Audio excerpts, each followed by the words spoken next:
ಹೃದಯವನ್ನ ಗಟ್ಟಿ ಮಾಡಿ ನೋಡ್ಬೇಕು ಅಂದ್ರೆ ಈ ಮೂವಿಯನ್ನ ಹೇಳ್ಬಹುದು. ಈ ಮೂವಿ ಬಗ್ಗೆ ಮಾತಾಡಿ ಅಂತ ತುಂಬಾ ಜನರು ಕಮೆಂಟ್ ಬಾಕ್ಸ್ ಅಲ್ಲಿ ಕಮೆಂಟ್ ಅನ್ನ ಮಾಡಿದೀರಾ. ಅಂತದ್ ಏನಿದೆ ಈ ಮೂವಿಯಲ್ಲಿ ಅಂತ ನೋಡಿದ್ರೆ ಅಯ್ಯೋ ದೇವ್ರೆ, ಈ ಮೂವಿ ಕನ್ನಡದಲ್ಲೂ ಡಬ್ ಆಗಿಲ್ಲ, ಯಾಕೆ ಇಂಡಿಯಾದಲ್ಲಿ ರಿಲೀಸೇ ಆಗಿಲ್ಲ. ಹಾಗಿರ್ಬೇಕಾದ್ರೂ ನಮ್ಮ ಹುಡುಗರಿಗೆಲ್ಲ ಈ ಮೂವಿ ಬಗ್ಗೆ ಹೇಗೆ ಗೊತ್ತಾಗ್ಲಿಕ್ಕೆ ಬಂತು ಅನ್ನೋದೇ ಆಶ್ಚರ್ಯ. ಮೂವಿಯನ್ನು ನೋಡಿದ ಮೇಲೆನೆ ನಮ್ಮ ಹುಡುಗರು ಕೇಳಿದ್ದು ನ್ಯಾಯ ಅಲ್ವಾ ಅಂತ ಅನಿಸ್ತು. ಅಂತದ್ ಏನಿದೆ ಈ ಮೂವಿಯಲ್ಲಿ, ಜೊತೆಗೆ ಕ್ಲೈಮ್ಯಾಕ್ಸ್ ಅಲ್ಲಿ ಒಂದು ಶಾಕಿಂಗ್ ಆದ ವಿಷಯ ನಿಮಗಾಗಿ ಕಾದಿದೆ. ಮೂವಿಯನ್ನು ಕಂಪ್ಲೀಟ್ ಆಗಿ ನೋಡ್ಬಿಟ್ಟು ನಂತರ ಅದು ಏನೋದು ಅಂತಾನು ಕೇಳಿ, ಆವಾಗ್ಲೇನೆ ನಿಮಗೆ ಸ್ಯಾಟಿಸ್ಫೈ ಆಗುತ್ತೆ. ಇಲ್ಲ ಅಂದ್ರೆ ಮಿಸ್ ಮಾಡ್ಕೊಬಿಟ್ಟಿವಲ್ಲ ಅಂತ ಬೇಜಾರಾಗ್ತೀರಾ. ಸೊ ಇವತ್ತು ನಾವು ನೋಡೋ ಮೂವಿ 2024ರಲ್ಲಿ ರಿಲೀಸ್ ಆಗಿದ್ದ ವೀಣಾ. ನೋಡೋಕೆ ಮುಂಚೆ ಸಬ್ಸ್ಕ್ರೈಬ್ ಮಾಡದೇ ಇರೋರು ಸಬ್ಸ್ಕ್ರೈಬ್ ಮಾಡ್ಕೊಳ್ಳಿ, ಮರೆಯದೆ ವಿಡಿಯೋಗೆ ಲೈಕ್ ಅನ್ನು ಕೊಡಿ. ಸರಿ, ಓಕೆ, ಇವಾಗ ಕತೆ ಒಳಗಡೆ ಹೋಗೋಣ.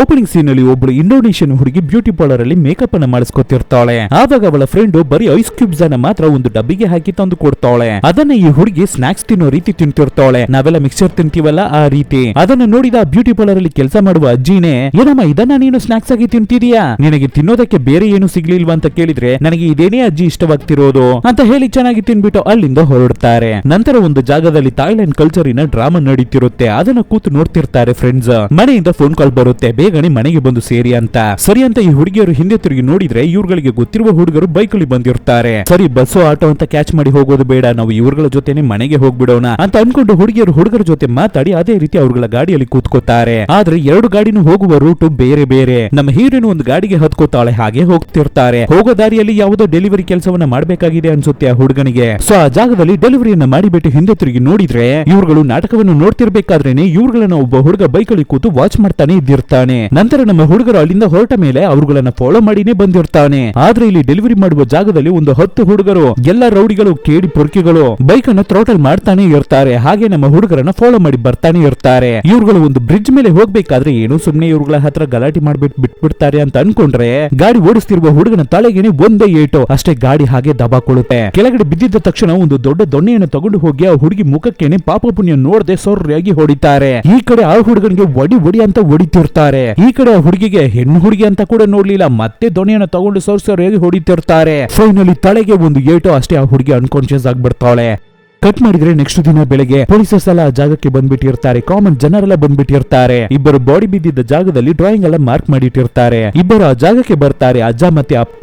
ಸಾರು ಏನಾಯ್ತು, ನಾವೇನೇ ಕಷ್ಟಕ್ಕೆ ಒಳಗಾಗಿರುವ ಫ್ಯಾಮಿಲಿ ಅಂತ ಬಂದು ನಿಂತ್ರೆ, ಅಜ್ಜ ಹುಡುಗಿ ಸೊತೋಗ್ಬಿಟ್ಟಿದ್ದಾಳೆ, ಹುಡುಗ ಸ್ವಲ್ಪ ಜೀವಂತವಾಗಿದ್ದ, ಅವನನ್ನ ಹಾಸ್ಪಿಟಲ್ಗೆ ಕಳ್ಸಿದೀವಿ, ಬೇಕಾಗಿದ್ರೆ ಅವನನ್ನ ಹೋಗಿ ನೋಡಿ. ಏನಾಯ್ತು ಅಂತ ಕೇಳಿದ್ರೆ ಆಕ್ಸಿಡೆಂಟ್ ಆಗೇ ಇರಬೇಕು ಅಂತ ಹೇಳ್ತಾರೆ ಪೊಲೀಸರ್ಸ್. ಆವಾಗ ಆ ಜಾಗದಲ್ಲಿ ರಿಪೋರ್ಟರ್ ರೀತಿ ಒಬ್ಬ ಹುಡುಗ ಇರ್ತಾನೆ. ಅವನು ಪೊಲೀಸರ್ಸ್ ಹತ್ರ, ಸರ್ ಒಂದು ವ್ಯಾನ್ ಬಸ್ ಮೇಲೆ ಡ್ಯಾಶ್ ಮಾಡಿದ್ರೆ ಆ ಗಾಡಿಗಳು ಈ ಜಾಗದಲ್ಲಿ ಇರ್ತಿತ್ತಲ್ವಾ, ಅಟ್ಲೀಸ್ಟ್ ಅವುಗಳ ಕನ್ನಡಿ ಹೊಡೆದೋಗಿರ್ಬೇಕು, ಅದು ಕೂಡ ಈ ಜಾಗದಲ್ಲಿ ಇಲ್ಲ. ಇದನ್ನ ನೋಡಿದ್ರೆ ಆಕ್ಸಿಡೆಂಟ್ ರೀತಿನ ನಿಮಗೆ ಕಾಣ್ತಿದೆ, ಹೇ ನೀನು ಜಾಸ್ತಿ ಮಾತಾಡ್ಬೇಡ ಅಂತ ಹೇಳಿ ಆ ಹುಡುಗನನ್ನ ಅಲ್ಲಿಂದ ಓಡಿಸ್ಬಿಡ್ತಾರೆ ಪೊಲೀಸರ್ಸ್. ಈ ಕಡೆ ಅಜ್ಜ ಮತ್ತೆ ಅಪ್ಪ ಪಿಸು ಅಂತ ಮಾತಾಡ್ತಿರ್ತಾರೆ. ಹಾಗಾದ್ರೆ ಆ ಹುಡುಗಿ ಹೀರೋಯಿನ್ ಸೋತೋಗ್ಬಿಟ್ಲು ಪಾಪ. ಸೊ ಸಾವಾಗಿರುವ ಮನೆಯಲ್ಲಿ ಕುಟುಂಬನೇ ಕೂತು ಓ ಅಂತ ಅಳ್ತಿರ್ತಾರೆ. ನಂತರ ಆ ಹುಡುಗಿಯ ಮುಖವನ್ನು ತೋರಿಸ್ತಾರೆ. ಬಾಡಿಯನ್ನೇ ಇವಾಗ ಊತಕೋದಕ್ಕೇನು ರೆಡಿ ಆಗ್ಬಿಟ್ಟಿದ್ದಾರೆ. ಆ ಹುಡುಗಿಯ ಮುಖದಲ್ಲಿ ಎಷ್ಟು ಗಾಯಗಳು ಇರ್ತಿದೆ ನೋಡಿ. ಇದನ್ನು ನೋಡಿ ಕುಟುಂಬ ಗುಳೋ ಅಂತ ಅಳ್ತಾರೆ. ನಂತರ ಬಾಡಿಯನ್ನು ತಂದು ಊತಾಕ್ತಾರೆ. ರಿಲೇಟಿವ್ಸ್ ಎಲ್ಲ ಬಂದು ನೋಡಿ ಹತ್ತು ಹೋಗ್ತಿರ್ತಾರೆ. ಈ ಕಡೆ ಫ್ರೆಂಡ್ ತುಂಬಾನೇ ಅಪ್ಸೆಟ್ ಆಗಿರ್ತಿದ್ದಾಳೆ. ಸತ್ತೋಗಿದ ನಮ್ಮ ಹೀರೋಯಿನ್ ಬಗ್ಗೆನೇ ಯೋಚನೆ ಮಾಡ್ತಿರ್ತಾಳೆ. ಈ ಕಡೆ ಹೀರೋಯಿನ್ ಅವಳ ಸಾವಿನಲ್ಲಿ ಏನೋ ಒಂದು ಸಮಸ್ಯೆ ಇರ್ತಿದೆ ಅನ್ನೋದನ್ನ ಅರ್ಥ ಮಾಡ್ಕೊಂಡ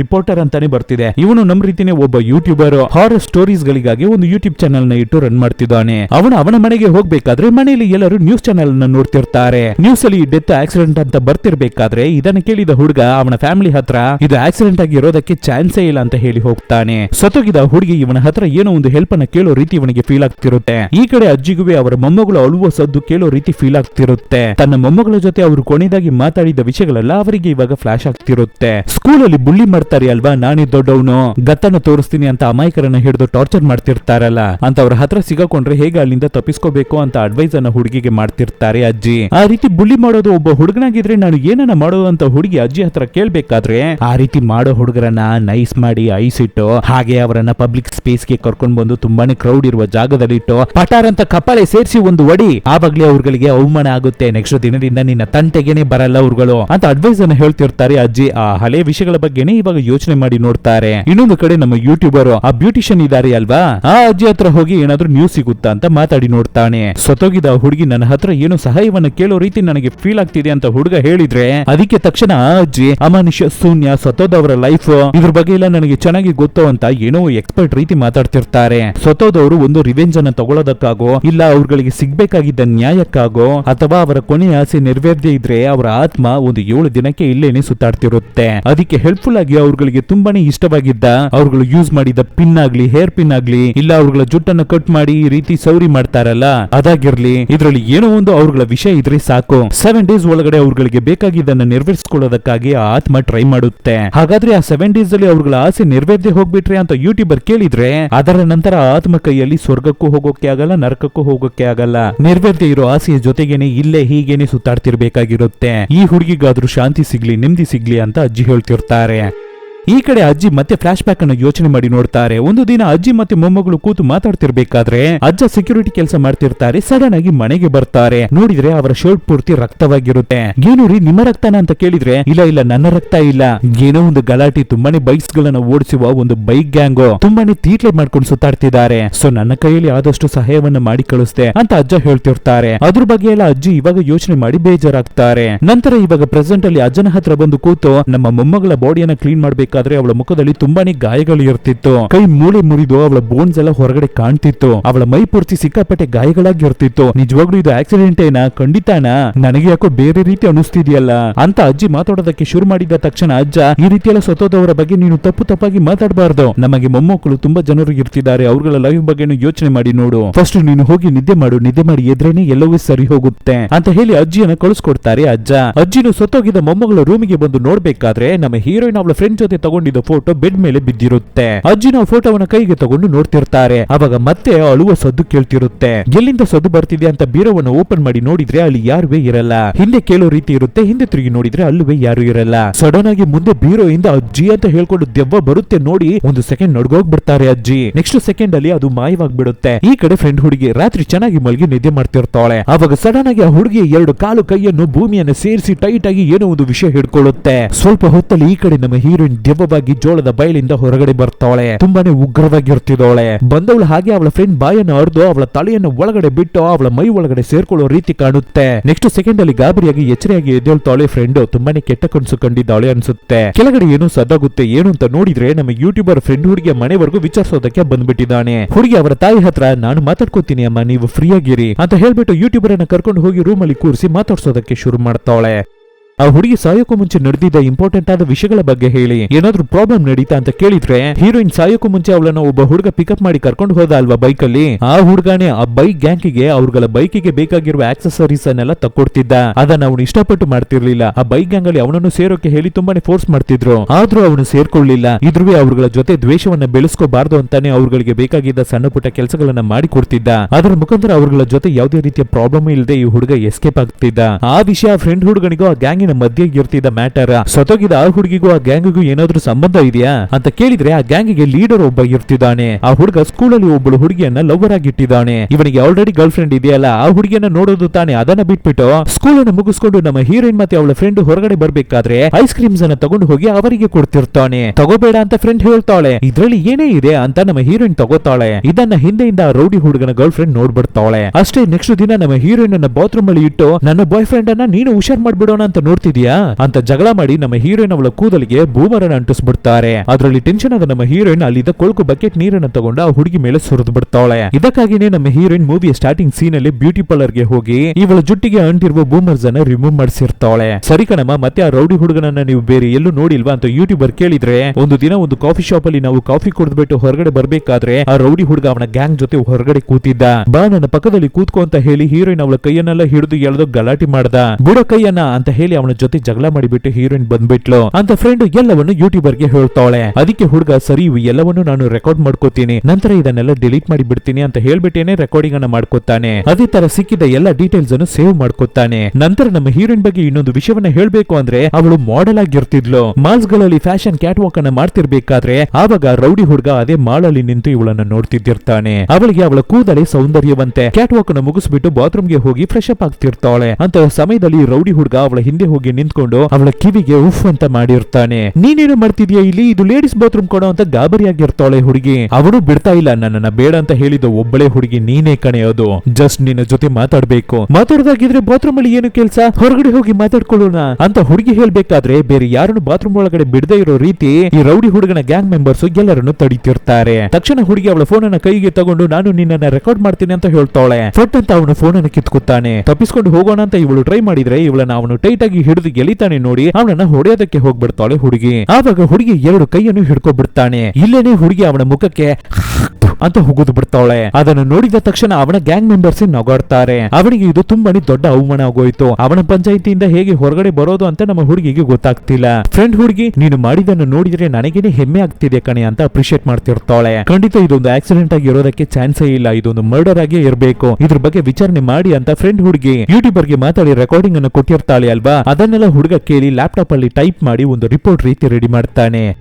ನಂತರ ರೌಡಿ ಹುಡುಗರ ಸೋಷಿಯಲ್ ಮೀಡಿಯಾ ಪೇಜಸ್ ಅನ್ನೆಲ್ಲ ಓಪನ್ ಮಾಡಿ ನೋಡ್ತಾನೆ. ಇವನ ವಿಚಾರಣೆನೇ ಅವನು ನೋಟಿಸ್ ಬೋರ್ಡ್ ಅಲ್ಲಿ ಡಿಫ್ರೆಂಟ್ ಆಗಿ ಅಂಟಿಸಿ ಮಡಗಿರ್ತಾನೆ. ಯಾರು ಯಾರನ್ನ ಪಾಯಿಂಟ್ ಮಾಡಿದ್ರು, ಯಾರ ಮೇಲೆ ಇವ್ರುಗಳಿಗೆ ತುಂಬಾನೇ ಡೌಟ್ ಇದೆ, ಎಲ್ಲವನ್ನು ನೋಟ್ ಮಾಡಿ ಇಟ್ಟಿದ್ದಾನೆ ಹುಡುಗ. ಆ ರೌಡಿ ಹುಡುಗನು ತುಂಬಾನೇ ಕೋಟ್ಯಾಧಿಪತಿ ಅವರ ಮಗ, ದೊಡ್ಡ ಸಾಹುಕಾರ ಹುಡುಗ. ಅವನ ರೂಮನ್ನ ಅವನು ತುಂಬಾ ಕೆಟ್ಟದಾಗಿ ಮಡಗಿದ್ದಾನೆ ಅನ್ಸುತ್ತೆ. ಆದ್ರಿಂದ ಮನೇಲಿರುವ ಹೆಂಗಸರು ಅವನಿಗೆ ರೂಮನ್ನು ಕ್ಲೀನ್ ಮಾಡಿ ಕೊಡೋಣ ಅಂತ ಬಂದ್ರೆ ಇದನ್ನೆಲ್ಲ ನೀವು ಏನಕ್ಕೆ ಮಾಡ್ತಿದ್ದೀರಾ ಅಂತ ಅವರ ಹತ್ರ ಜಗಳಕ್ಕೆ ಹೋಗ್ತಾನೆ. ಆವಾಗ ತಂದೆ ಅಲ್ಲಿಗೆ ಬಂದು ಅವನಿಗೆ ಬೈದು ಹೋಗ್ತಾರೆ, ನಿಯತ್ತಾಗಿರೋ ನೆಟ್ಗಿರೋ ಅಂತ. ಹಾಗೆ ಒಂದು ಫ್ಲೋ ಅಲ್ಲಿ ನೀನು ಮಾಡುವ ತಪ್ಪನ್ನೆಲ್ಲ ನಾನು ಸರಿ ಮಾಡ್ಬೇಕಾಗಿದೆ, ನೀನು ಮಾಡುವ ಕೊಳ್ಕನ್ನೆಲ್ಲ ನಾನು ಶುದ್ಧ ಮಾಡ್ಬೇಕಾಗಿದೆ, ನೀನಾಗಿದ್ದು ನೀನೇ ಮಾಡೋದನ್ನ ಕಳಿಯೋ ಅಂತ ತಂದೆ ಬೈದು ಹೋಗಿರ್ತಾರೆ. ನಂತರ ಹುಡುಗ ಜಮ್ ಅಂತ ಬಂದು ಅವನ ಬೆಡ್ ಮೇಲೆ ಮಲ್ಕೊತಾನೆ. ಆವಾಗ ಯಾರು ಐಸ್ ಕ್ಯೂಬ್ಸ್ ಅನ್ನ ಕಚ್ಚಿ ತಿಂತಿರೋ ರೀತಿ ಸದ್ದಾಗುತ್ತೆ. ಐಸ್ ಕ್ಯೂಬ್ಸ್ ಅನ್ನ ಸ್ನಾಕ್ಸ್ ರೀತಿ ಕಚ್ಚಿ ತಿನ್ನೋದು ಯಾರು, ನಮ್ಮ ಹೀರೋಯಿನೇ. ಆ ಸದನ್ನ ಕೇಳ್ಬಿಟ್ಟು ಹುಡುಗ ಬೆಡ್ಡಿನ ಕೆಳಗಡೆ ಏನೋದು ಸದ್ದು ಅಂತ ಬಗ್ಗಿ ನೋಡ್ತಾನೆ. ನೋಡಿದ್ರೆ ಅಲ್ಲಿ ಐಸ್ ವಾಟರ್ ಆಗಿ ಇರ್ತಿದೆ. ಸಂಬಂಧನೇ ಇಲ್ಲದೆ ನಮ್ಮ ಬೆಡ್ ಕೆಳಗಡೆ ಹೇಗೆ ಈ ರೀತಿ ಐಸ್ ವಾಟರ್ ಬಂತು ಅಂತ ಹುಡುಗ ಸುತ್ತಮುತ್ತ ಹುಡುಕಿ ನೋಡ್ತಾನೆ. ನಂತರ ಮಂಚದ ಅಡಿಗೆ ಕೈಯನ್ನು ಬಿಟ್ಟು ಎಷ್ಟು ದೂರ ಈ ಐಸ್ ವಾಟರ್ ಇರ್ತಿದೆ ಅಂತ ನೋಡ್ತಿರ್ತಾನೆ. ಹಾಗಿರ್ಬೇಕಾದ್ರೆ ಸಡನ್ ಆಗಿ ಅವನ ಕೈಗೆ ಏನೋ ಒಂದು ಸಿಗುತ್ತೆ. ನೋಡಿದ್ರೆ ಐಸ್ ಕ್ಯೂಬ್.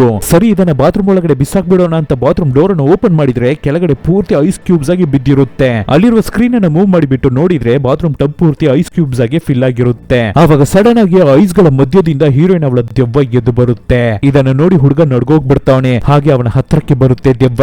ಹೆದರಿ ಓಡಿ ಹೋಗುವ ಅವನ ಕಾಲನ್ನು ತುಳಿಯುತ್ತೆ ದೆವ್ವ. ಅವನು ಬಿಡು ಬಿಡು ಅಂತ ಕಿರ್ಚ್ಕೋತಾನೆ. ಆದ್ರೂ ದೆವ್ವ ಬಿಡಲ್ಲ. ಆದ್ರೂ ಹುಡುಗ ಹೇಗೋ ಬಿಡಿಸ್ಕೊಂಡು ಡೋರ್ ಅನ್ನು ಓಪನ್ ಮಾಡಿ ಹೋಗೋಣ ಅನ್ಕೋಬೇಕಾದ್ರೆ ಹಾಗೆ ಅವನನ್ನು ಹಿಡಿದು ಗೋಡೆಗೆ ಒಂದು ಡಿಚ್ಚಿ ಮತ್ತೆ ಕೆಳಗಡೆ ಹಾಕ್ಬಿಟ್ಟು ನಿಧಾನಕ್ಕೆ ಅವನ ಹತ್ರ ಬರ್ತಾಳೆ. ನನ್ನನ್ನು ಬಿಟ್ಬಿಡು ವಿನಾ, ನನ್ನನ್ನು ಬಿಟ್ಬಿಡು ಅಂತ ಕಿರ್ಚ್ಕೋತಾನೆ. ಜೋರಾಗಿ ಅವನ ಕಾಲಿಗೆನೆ ಒಂದು ತುಳಿ, ಕುತ್ತಿಗೆಗೆ ಒಂದು ಲಾಕ್, ನಂತರ ಅವನ ಮುಖಕ್ಕೆ ಬ್ಲಡ್ ವಾಮಿಟ್. ನಂತರ ನೋಡಿದ್ರೆ ಇವು ಎಲ್ಲವೇ ಕನಸಾಗಿರುತ್ತೆ. ಸರಿ ಇದು ಕನ್ಸುತ್ತಾನೆ ಅಂತ ನೋಡಿದ್ರೆ ಬೆಡ್ಡಿಗೆ ಹತ್ರದಿಂದ ಅಂತ ಕಿರ್ಚ್ಕೊಂಡ್ ಬರುತ್ತೆ ದೆವ್ವ.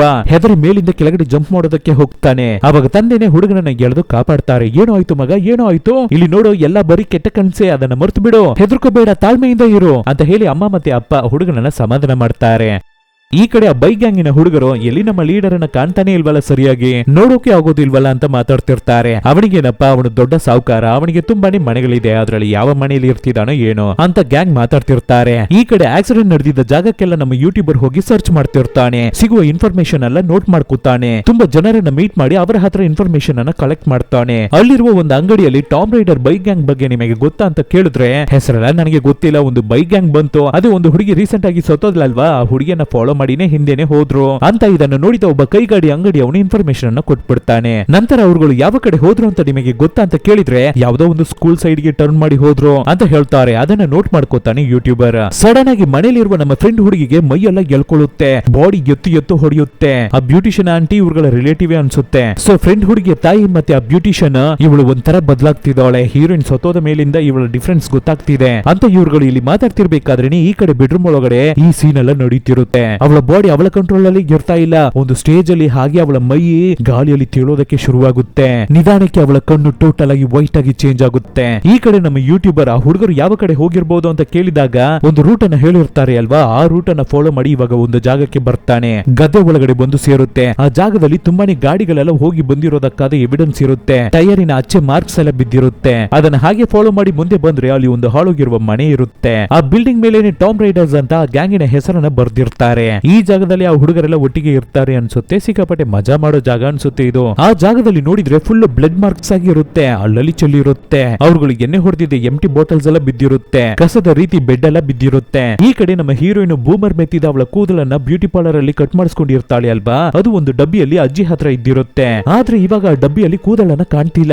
ನಂತರ ಪೊಲೀಸರ್ಸ್ ನಮ್ಮ ಹೀರೋಯಿನ್ ಅವಳ ಫ್ಯಾಮಿಲಿಯನ್ನ ಪೊಲೀಸ್ ಸ್ಟೇಷನ್ ಗೆ ಕರೆಸಿ ಅವಳು ಸಾಯ್ಬೇಕಾದ್ರೆ ಹಾಕಿದ್ದ ಡ್ರೆಸ್, ಅವಳ ಮೊಬೈಲು, ಬ್ಯಾಗು ಅಂತ ಎಲ್ಲವನ್ನು ಅವ್ರುಗಳಿಗೆ ತೋರಿಸಿ ಇವೆಲ್ಲ ನಮ್ಮ ಹತ್ರನೇ ಇರ್ಲಿ, ವಿಚಾರಣೆ ಮಾಡೋದಕ್ಕೆ ನಮಗೆ ಬೇಕಾಗುತ್ತೆ, ಏನಾದ್ರೂ ಮಿಸ್ ಆಗಿದ್ರೆ ಹೇಳಿ ಅಂತ ಕೇಳ್ತಾರೆ. ಆವಾಗ ಅಜ್ಜಿ ಅಲ್ಲಿ ಚೆಕ್ ಮಾಡಿ ನೋಡ್ಬೇಕಾದ್ರೆ ಆ ಕೂದಲು ಆ ಬ್ಯಾಗ್ ಒಳಗಡೆ ಇರುತ್ತೆ. ಏನಿದು ಮನೇಲಿ ತಾನೇ ಆ ಕೂದಲನ್ನ ನಾವು ನೋಡಿದ್ವಿ, ಆದ್ರೆ ಇವಾಗ ಪೊಲೀಸ್ ಸ್ಟೇಷನ್ ಒಳಗಡೆ ಇರ್ತಿದ್ಯಲ್ಲ ಅಂತ ಅಜ್ಜಿ ಕನ್ಫ್ಯೂಷನ್ ಆಗ್ತಾರೆ. ನಂತರ ಮನೆಗೆ ಬಂದು ಸ್ವಲ್ಪ ದಿನಗಳ ನಂತರ ನಾರ್ಮಲ್ ಆಗಿ ಅವರ ಮನೆಯಲ್ಲಿರುವ ಥಿಂಗ್ಸ್ ಅನ್ನೆಲ್ಲ ನೋಡ್ತಿರ್ಬೇಕಾದ್ರೆ ಸಡನ್ ಆಗಿ ಆ ಕೂದಲು ಹೇಗೆ ಮಿಸ್ ಆಯ್ತು, ನನಗೆ ಏನು ಅರ್ಥ ಆಗ್ತಿಲ್ವಲ್ಲ ಅಂತ ಮಾತಾಡ್ತಿರ್ತಾರೆ ಅಜ್ಜಿ. ಹಾಗಿರ್ಬೇಕಾದ್ರೆ ಒಬ್ಬ ಹುಡುಗ ಇವರ ಮನೆಗೆ ಓಡಿ ಬಂದು ಏನೋ ಒಂದು ನ್ಯೂಸ್ ಅನ್ನ ಹೇಳೋದಕ್ಕಾಗಿ ವೆಯ್ಟ್ ಮಾಡ್ತಿರ್ತಾನೆ. ಮನೇಲಿರೋರೆಲ್ಲ ಏನಾಯ್ತು ಅಂತ ಕೇಳಿದ್ರೆ ಹೀರೋಯಿನ್ ಅವಳ ಫ್ರೆಂಡ್ ಲಿಂಡಾ ಇದ್ದಾಳಲ್ಲ, ಅವಳಿಗೆ ದೆವ್ವ ಹಿಡ್ಕೊಬಿಟ್ಟಿದೆ, ನಿಮ್ಮ ಮಗಳ ದೆವ್ವನೇ ಹಿಡ್ಕೊಬಿಟ್ಟಿದೆ ಅಂತ ಎಲ್ಲರೂ ಹೇಳ್ತಿದ್ದಾರೆ ಅಂತ ಹೇಳಿದ ತಕ್ಷಣ ಇವರು ಎಲ್ಲರೂ ಬೇಗ ಅಲ್ಲಿಗೆ ಹೊರಡ್ತಾರೆ. ಅಲ್ಲಿಗೆ ಹೋದ್ರೆ ಫ್ರೆಂಡ್ ಲಿಂಡಾ ತುಂಬಾನೇ ಅರ್ಚ್ಕೊಂಡು ಕಿರ್ಚ್ಕೊಂಡಿರ್ತಾಳೆ. ವಿನಾ ಅಂತ ಕರೆದಿದ್ದ ತಕ್ಷಣ ಅವಳ ಮುಖದಲ್ಲಿ ಸ್ವಲ್ಪ ಚೇಂಜಸ್ ಗೊತ್ತಾಗುತ್ತೆ. ಅವಳ ಕುಟುಂಬವನ್ನು ನೋಡಿದ ತಕ್ಷಣ ಓ ಅಂತ ಅಳ್ತಾಳೆ ಹುಡುಗಿ. ಅಜ್ಜಿಯನ್ನೇ ವಿನಾಗೆ ತುಂಬಾ ಇಷ್ಟ, ಅದರಿಂದ ಅಜ್ಜಿಯನ್ನ ತಪ್ಕೊಂಡು ಅಳ್ತಿರ್ತಾಳೆ. ಆ ರೀತಿ ಹುಡುಗಿ ಮಾತಾಡ್ಬೇಕಾದ್ರೆ ಅಕ್ಕ ಎಲ್ಲವನ್ನು ರೆಕಾರ್ಡ್ ಮಾಡ್ಕೋತಾರೆ. ನೀರನ್ನ ಕುಡಿಯಮ್ಮ ಅಂತ ನೀರನ್ನ ಕೊಟ್ರೆ ಫ್ರೆಂಡ್ ಕುಡಿತಿಲ್ಲ. ಸ್ವಲ್ಪ ಹೊತ್ತಲ್ಲಿ ನೋಡಿದ್ರೆ ಫ್ರೆಂಡ್ ಅವಳ ಮುಖ ಚೇಂಜ್ ಆಗಿ ಸತ್ತೋಗಿದ್ದ ನಮ್ಮ ವಿನಾ ಅವಳ ಮುಖವಾಗಿ ಕಾಣುತ್ತೆ. ನನ್ನನ್ನು ಕೊಂದ್ಬಿಟ್ರು ಅಂತ ಗುಳೋ ಅಂತ ಅಳ್ತಾಳೆ. ಹಾಗಾದ್ರೆ ಅದು ಆಕ್ಸಿಡೆಂಟ್ ಇಲ್ವಾ, ಮರ್ಡರ್ ಅಂತ ಕುಟುಂಬದವರು ಕೇಳಿದ್ರೆ ಹೌದು ಅಂತ ಹೇಳ್ತಾಳೆ. ಏನಾಯ್ತು ಹೇಳೋ ಅಂತ ಕೇಳಿದ್ರೆ ಬೈಕಲ್ಲಿ ಹೋಗ್ತಿರ್ಬೇಕಾದ್ರೆ ದೊಣ್ಣೆಯಿಂದ ತಲೆಗೆ ಜೋರಾಗಿ ಹೊಡೆದಿದ್ದಾರೆ.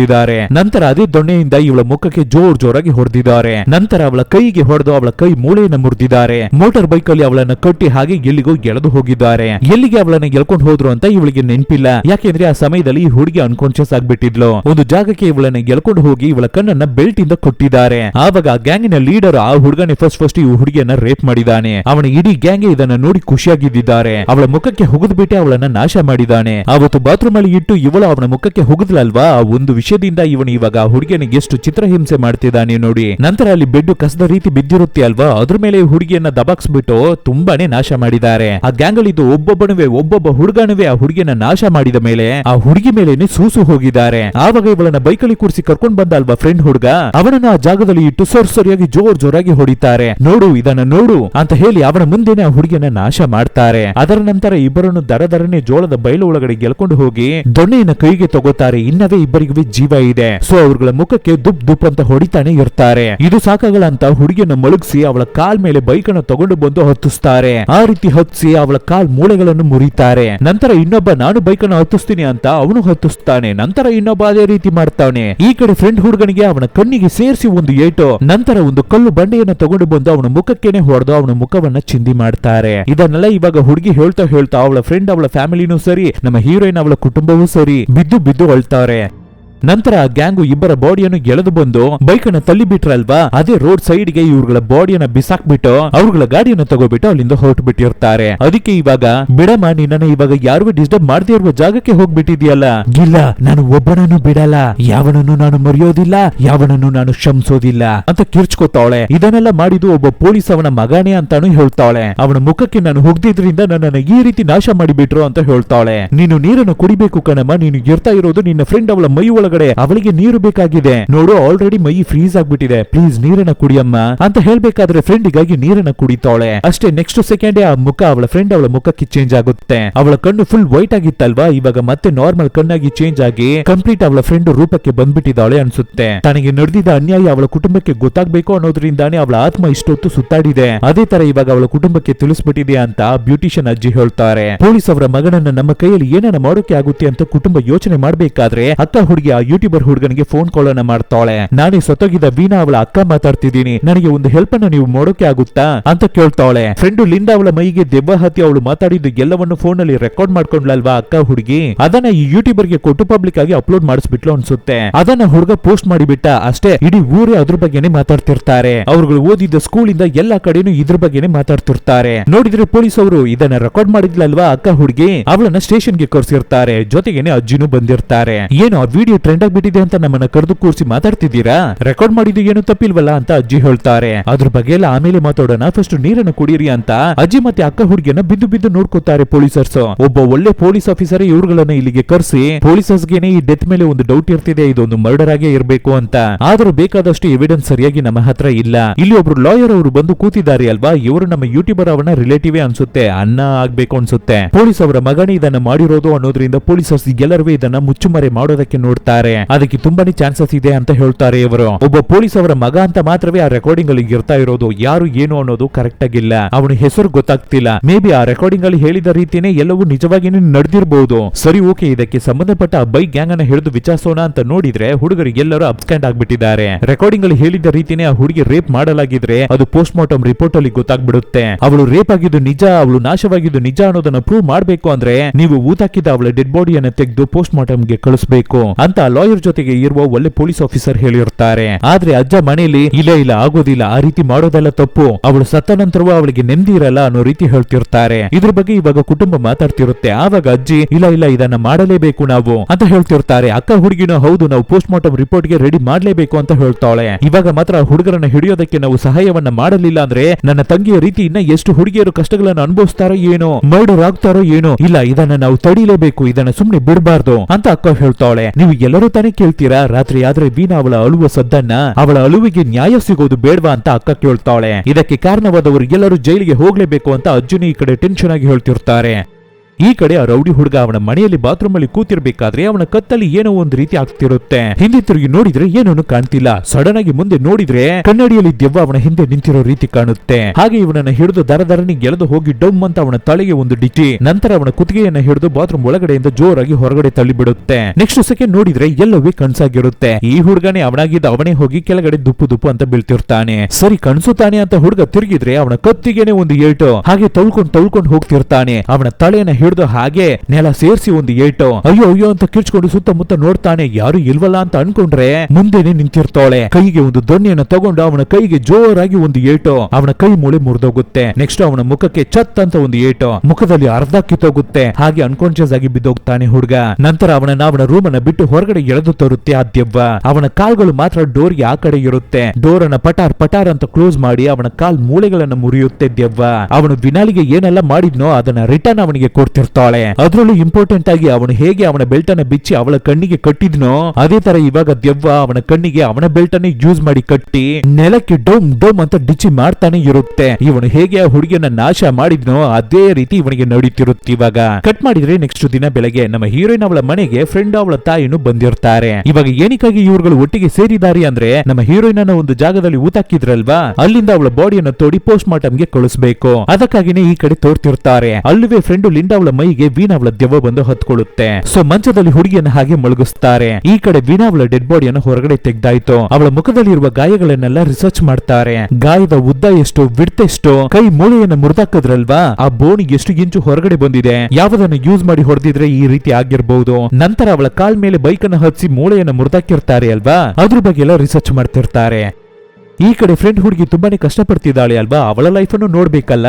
ಆದ್ರಿಂದ ಬಾಡಿಯಿಂದ ಅವಳ ಹಲ್ಲಿಗೆ ಅವಳು ಕ್ಲಿಪ್ ಅನ್ನು ಹಾಕ್ಸ್ಕೊಂಡಿರ್ತಾಳೆ. ನಂತರ ಅವಳ ತಲೆಗೆ ಫ್ರೆಂಡ್ ಅವಳ ಕೂದಲನ್ನ ಸ್ವಲ್ಪ ಅಂಟಿಸ್ಕೊಂಡಿರ್ತಾಳೆ. ಸೊ ವಿನಾ ಅವಳ ಬಾಡಿಯಲ್ಲಿ ಇರ್ತಿದ್ದ ಈ ಥಿಂಗ್ಸ್ ಅನ್ನೆಲ್ಲ ಫ್ರೆಂಡ್ ಹುಡುಗಿಯ ತಾಯಿ ಒಳ್ಳೆ ಪೊಲೀಸ್ ಅವರಿಗೆ ಫೋನ್ ಕಾಲ್ ಅನ್ನ ಮಾಡಿ ತೆಗೆದ್ಬಿಡಿ ಅಂತ ಹೇಳ್ಬೇಕಾದ್ರೆ ಅವರುವೇ ಈ ಸಹಾಯವನ್ನ ಮಾಡ್ತಾರೆ. ವಿಡಿಯೋ ಟ್ರೆಂಡ್ ಆಗಿ ಇವಾಗ ಪ್ರಾಬ್ಲಮ್ ದೊಡ್ಡದಾಗ್ಬಿಟ್ಟಿರೋದ್ರಿಂದ ಈ ಪೋಸ್ಟ್ ಮಾರ್ಟಮ್ ಪಬ್ಲಿಕ್ ಆಗಿ ನಡೆಯುತ್ತೆ. ಆದ್ರೂ ಸ್ಕ್ರೀನ್ ಹಾಕಿದೆ ಅಲ್ವಾ, ಆದ್ರಿಂದ ಒಳಗಡೆ ಏನು ನಡೀತಿದೆ ಅಂತ ಹೊರಗಡೆ ಗೊತ್ತಾಗಲ್ಲ. ಸೊ ಪೋಸ್ಟ್ ಮಾರ್ಟಮ್ ಮಾಡೋರು ದುಡ್ಡನ್ನ ತಗೋಬಿಟ್ಟಿದ್ದಾರೆ. ಪೊಲೀಸರ್ಸ್ ಹಣವನ್ನು ತಗೋಬಿಟ್ಟಿದ್ದಾರೆ. ಸರಿ ಓಕೆ, ಇವ್ರುಗಳು ಯಾರನ್ನು ಅರೆಸ್ಟ್ ಮಾಡಲ್ಲ ಅಂತ ಅನ್ಕೊಂಡ್ರೆ ಈ ಕಡೆ ಹುಡುಕಿ ಆ ಗ್ಯಾಂಗ್ ಅಲ್ಲಿ ಇದ್ದಿದ್ದು ಒಬ್ಬೊಬ್ಬ ಹುಡುಗರನ್ನು ಅರೆಸ್ಟ್ ಮಾಡ್ತಾರೆ. ನ್ಯೂಸ್ ಅಲ್ಲಿ ಮರ್ಡರ್ ಗೆ ಕಾರಣವಾಗಿದ್ದ ಅಷ್ಟು ಹುಡುಗರನ್ನು ಪೊಲೀಸರ್ಸ್ ಅರೆಸ್ಟ್ ಮಾಡ್ತಿದ್ದಾರೆ ಅಂತ ನ್ಯೂಸ್ ಸ್ಪ್ರೆಡ್ ಆಗುತ್ತೆ. ತುಂಬಾ ಜನರನ್ನ ಲೈನ್ ಆಗಿ ಅರೆಸ್ಟ್ ಮಾಡ್ತಾನೆ ಇದಾರಲ್ಲ, ಹಾಗಿರ್ಬೇಕಾದ್ರೆ ಏನಕ್ಕಾಗಿ ಇವ್ರುಗಳು ಹಣವನ್ನು ತಗೊಂಡಿರ್ಬೇಕು ಅಂತ ನೋಡಿದ್ರೆ ಅದಕ್ಕೆ ಉತ್ತರವೇ ಇಲ್ಲ. ಆಲ್ಮೋಸ್ಟ್ ಇವಾಗ 11 ಜನರನ್ನ ಅರೆಸ್ಟ್ ಮಾಡಿದಾರಂತೆ. ಅದನ್ನ ಕೇಳಿ ಕುಟುಂಬ ಸ್ವಲ್ಪ ಸಮಾಧಾನ ಆಗುತ್ತೆ. ವಿನಾ ಅವಳ ಕೂದಲು, ಅವಳ ಕ್ಲಿಪ್ಸ್ ಎಲ್ಲವನ್ನು ಸಮುದ್ರಕ್ಕೆ ಬಿಸಾಕ್ತಾರೆ ಫ್ಯಾಮಿಲಿ. ಈ ಕಡೆ ಫ್ರೆಂಡ್ ಹುಡುಗಿ ಕಾರ್ ಕಾರಲ್ಲಿ ಎಲ್ಲಿಗೋ ಹೋಗ್ತಿರ್ತಾಳೆ. ಫ್ರೆಂಡ್ ಹುಡುಗಿ ಫ್ಯಾಮಿಲಿನೇ ಆ ಊರನ್ನ ಖಾಲಿ ಮಾಡ್ಕೊಂಡು ಬೇರೆ ಕಡೆ ಹೋಗ್ತಿರೋ ರೀತಿ ಕಾಣುತ್ತೆ.